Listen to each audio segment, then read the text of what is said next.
Hey vinyl community, welcome back to Mike's Vinyl Experience. Thank you so much for being with me here today. I appreciate each and every one of you so very much. Today I want to talk with you and review a classic album from 1975, one of my all-time favorite bands, one of my all-time favorite albums from that band. Of course, we're talking about Fleetwood Mac. This album has such memories associated with it. For me, at least, 1975 was a huge, fun time for me in my lifetime. So all of these songs on this album have such great meaning to me. To me, this is an album that you can put on and play all the way through, side A, side B, and then you want to turn it over and play it again. To me, it's that good. Just great, great music. This album, Fleetwood Mac, was Fleetwood Mac's 10th studio album, but their first studio album with the addition of Stevie Nicks and Lindsey Buckingham. And boy, did they make a huge impact on the band Fleetwood Mac. I think Fleetwood Mac was a very good band to begin with. They were a good band, maybe I should say it that way. Fleetwood Mac was a good band to begin with, and I have a couple of their albums prior to this album, prior to Stevie Nicks and Lindsey Buckingham joining them, and they're good music, okay. But when Stevie Nicks and Lindsey Buckingham came into the picture, Bob Welch had just left the year before in 1974. Oh wow, did they have a huge impact.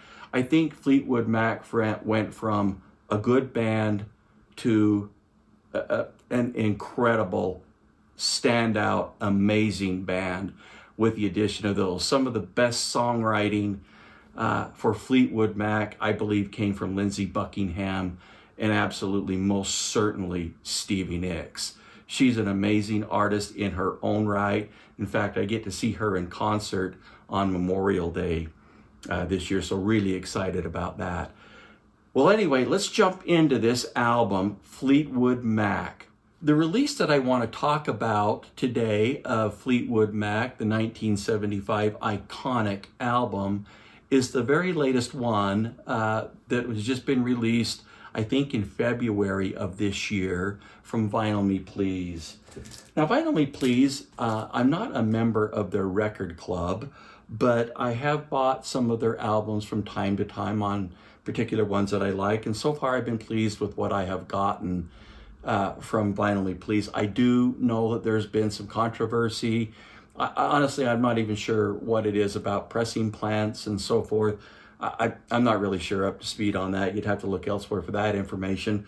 But for the albums that I have purchased from Vinyl Me Please, I've been pleased with them.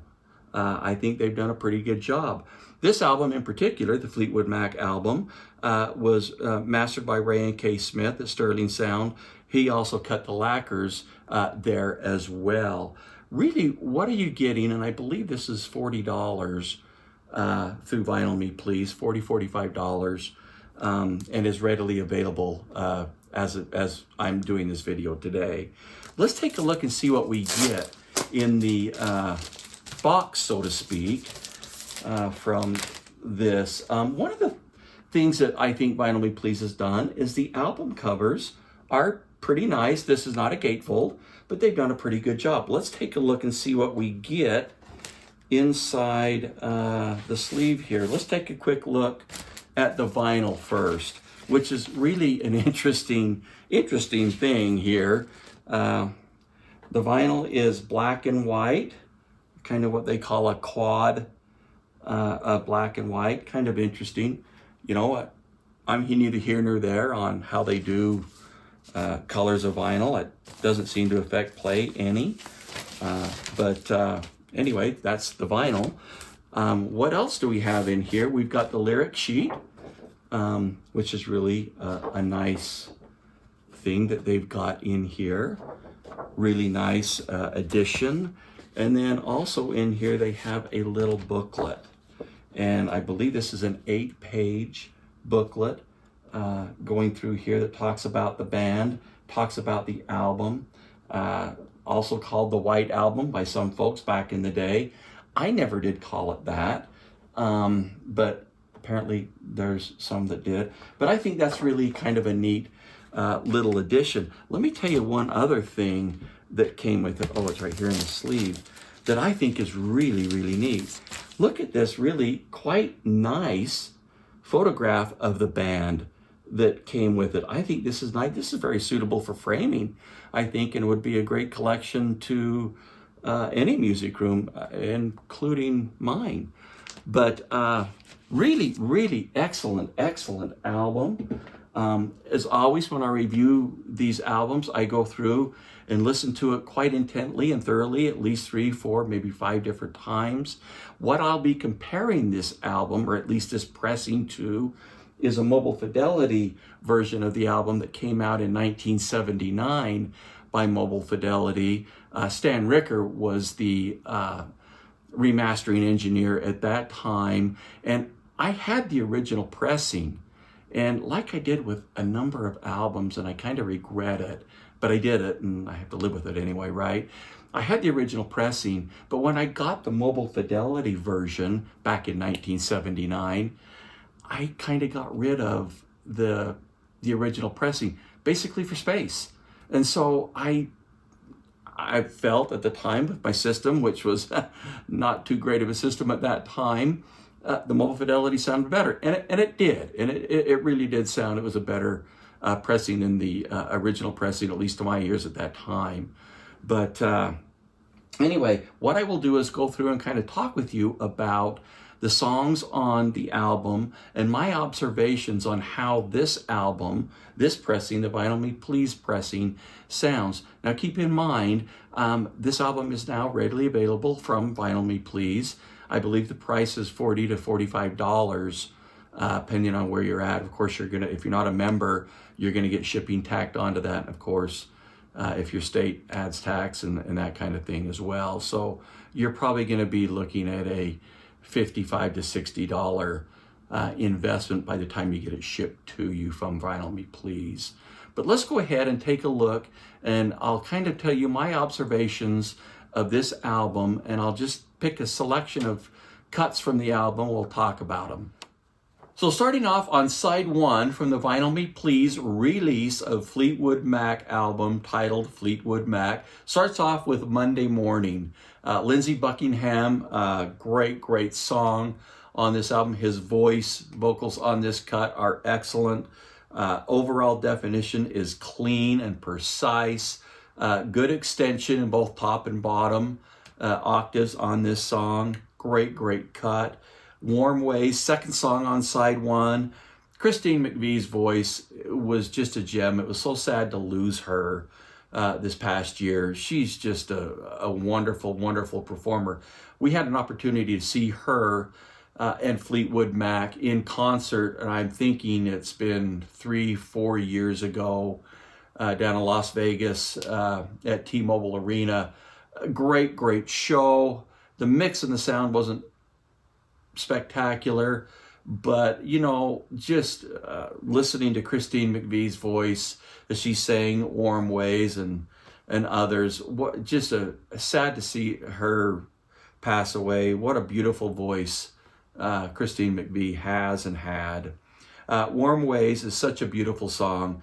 Drums have a very nice depth and weight to them, and drums are somewhat prevalent in this song, although not heavy and not harsh or brash, but they have good proper weight to them, and definition on them is absolutely wonderful.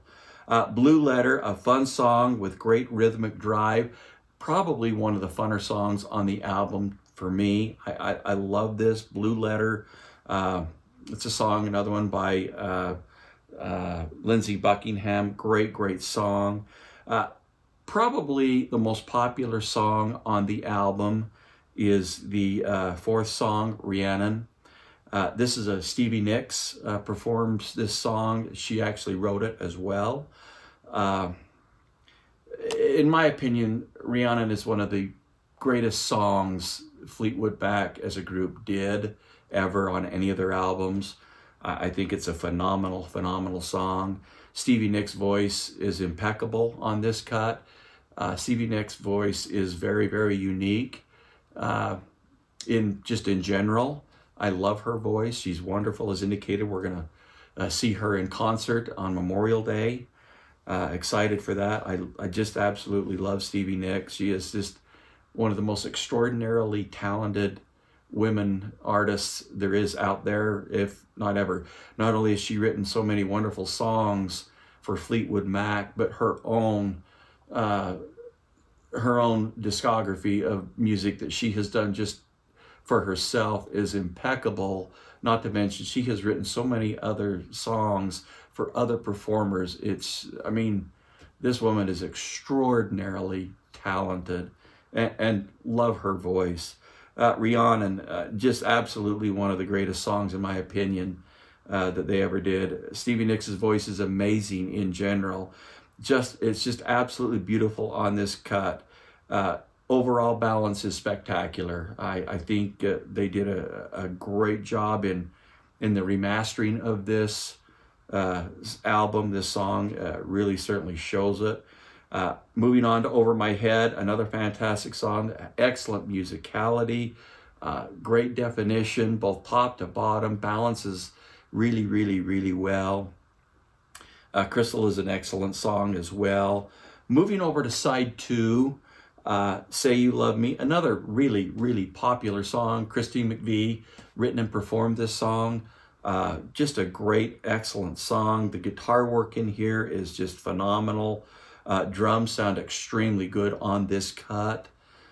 Great overall presentation of the song. Landslide, this is another Stevie Nicks written and performed songs. Just a great, great song. It's just an amazing cut. The only caveat that I have with the Vinyl Me Please version of this album, if I'm gonna be nitpicky, and which I probably need to be in a review, is the noise on the vinyl is somewhat not what I expected. I expected a little bit quieter vinyl. Not that there's any snaps, crackles, or pops. There isn't. It's clean that way. But the noise floor on the album is a little higher than what I was expected.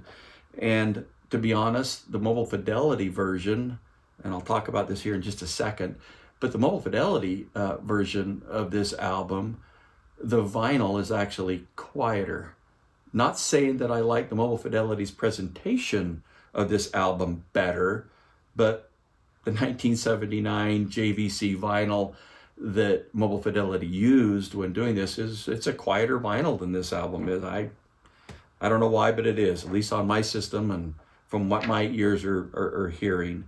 Moving on to World Turning, just an absolute excellent song. Lindsey Buckingham and Christine McVie's vocal in this cut are just absolutely impeccable. Once again, drums are excellent in this, very dynamic. Guitars sound absolutely excellent.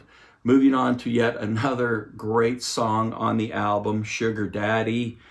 Christine McVie's voice is absolutely spectacular.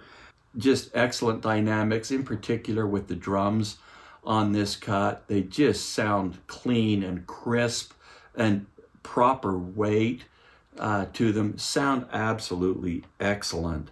I'm So Afraid, last cut on side 2. Nice overall balance, great song. As indicated, this entire album is absolutely, in my opinion, phenomenal. I just can't say enough how wonderful this album is musicality wise. And Finally Please, I think, has done just a really, really good job. I wish we could have had a little bit quieter vinyl than we've got, but hey, you know what? Only a couple of songs, like the opening of Landslide is one of those songs where it really is noticeable. Once the music gets going, it's not such a big deal really at all. I think Vinyl Me Please has done a good job with this release. The vinyl colors we talked about and we looked at earlier, it's a little weird, a little different, which is fine. It doesn't seem to affect the play any, unless that's the reason for the high noise floor, which I doubt it is. But, overall, I think they did a great job. I think from top to bottom, sound-wise, I think this is a great, great cut. I think it's a great, great album release that they've done. I think they've done an excellent job in remastering it. Ryan K. Smith at Sterling did a great job. You know, it's a clean pressing. The only caveat that I have in this album is just a little high noise on the vinyl, which is, you know, different than the mobile fidelity. Incidentally, on the mobile fidelity version of this album, let me just show you the album really quick. And only thing I can say is that you know, this is a great copy. I mean, Mobile Fidelity's version of the album is really a nice copy too. I think Stan Ricker, when he did this back in 1979, I think he did a great job. This sounds really good, and I thought it was much better at the time than my original pressing of the same album. I thought they did a good job with it, and it sounded really good. In comparing the two, the Vinyl Me Please has a much better presentation for the music. Frequency extension top and bottom is much better, not over exaggerated by any means, but I do believe, and really the key element that I think we're hearing with the Vinyl Me Please is just really precise definition. It's just very, very clean sounding in comparison to the Mobile Fidelity. Mobile Fidelity sounds great. If you have a copy of the Mobile Fidelity, it's great. It really is good. The volume level on the Mobile Fidelity version of this album, you have to crank it up a little bit higher than you do the Vinyl Me Please. But in doing so, it still sounds really good. It's a nice mix. It's just not as good as the Vinyl Me Please from my perspective. I think the Vinyl Me Please just has better overall extension, both on the top end all the way down to the bottom end. And that's really where it was noticeable as I listened to it. It's a much better listen. I think you're getting a little bit better high fidelity in this album than you do with the Mobile Fidelity. But once again, the only thing that I could say is the Mobile Fidelity vinyl is quieter, which is interesting enough. But certainly the Mobile Fidelity is a good version of the album. Nothing wrong with it. It's, of course, was done in 1979. This one was done this year. So you expect, and we've seen this time and time again, most, 90% of the time, if not more, a new repress, a high fidelity, an audiophile repress of an album from the 70s, 80s, even 90s, typically that repress is going to sound better. Not in all cases. I've had several circumstances where that's not been the case, but typically, when someone does a repress, a remastering job of an album, that they're doing, it's typically it's going to sound better. You're going to get all the other pressings that you have, gather them together, listen to them, and I think they're going to make sure that it sounds better, at least for the most part. And anyway, I think that's what's happened here. Vinyl Me Please has done a great job. I think the packaging that you get, along with the vinyl, I think is excellent. And it's readily available today. I think it's an excellent version. I didn't purchase the 2012 Record Store Day version of this album that I believe was done by Chris Bellman at Bernie Grundman Studios. I wasn't able to get that. I didn't. That's why I don't have that. That might be the definitive better version of the album. I don't know. But this one you can get today from Vinyl Me Please between $40 and $50. Of course, a little over $50 by the time you get it shipped to you if you're not a member of their club. Overall, a good value for what you are getting. The packaging is excellent, first rate. I think they've done a great job to an iconic album. And as indicated, every one of these songs just has absolute wonderful memories for me. It brings back a time in my life that was great, that was fun, carefree, not a whole lot of worries, not a whole lot of responsibility going on at that time, just a wonderful time of life. Anyway, that is my review of the Vinyl Me Please version of Fleetwood Mac, the album titled Fleetwood Mac from 1975. Great presentation, great album. Thank you so much for being with me here today. I appreciate each and every one of you so very much. Upcoming videos, we're going to be taking a look at the new Yes 90125 album as part of the Atlantic 75 Analog Productions. We'll be comparing this album to an original pressing from 1983. We'll also be taking a look at the new Rhino High Fidelity Black Sabbath album that's just being released now. That's coming out right away. We'll be taking a look at the two new Pablo Records Analog Productions series that Analog Productions is doing. We're taking a look at those two albums as they come out here in the next few days, as well as many other videos that we've got coming out. I've got a whole bunch of different ideas. I want to actually start even talking about highlighting specific artists, bands, individual artists, so forth. I want to start highlighting some of those. I got a lot of great ideas. Most of that comes from the comments that you people are leaving in the comment section below. Please continue to do that. I appreciate that so very much. I can't even begin to tell you how awesome it is to hear from you, to hear your perspective, to hear your thoughts on these releases and others that we talk about. I'd love to hear what your thoughts are, so thank you for doing that. If you like what you see, please go ahead and subscribe. I appreciate that. Until next time, thank you for being with me here today, and have a wonderful day.